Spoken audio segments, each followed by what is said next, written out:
In this video, let's understand the importance of limiting global warming to 1.5 degrees Celsius. Before we move forward, have a look at this picture. You probably now have an idea of what I am going to talk about. This is why we say that every fraction of a degree matters. But before I explain why this specific number is so important, we need to understand the critical role of the Paris Agreement.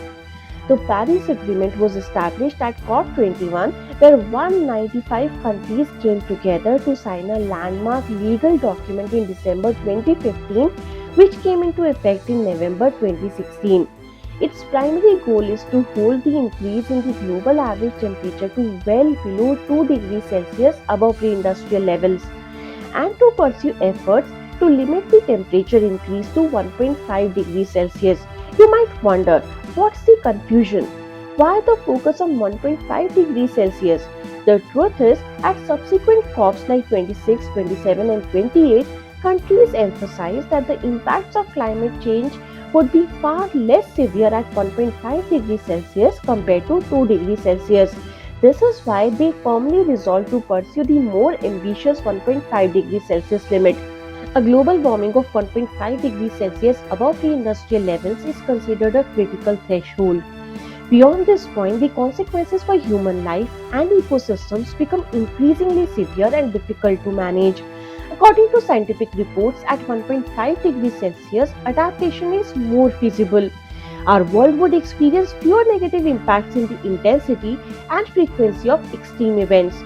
The risks to human health, biodiversity, and our economies are considered significantly higher at 2 degrees Celsius.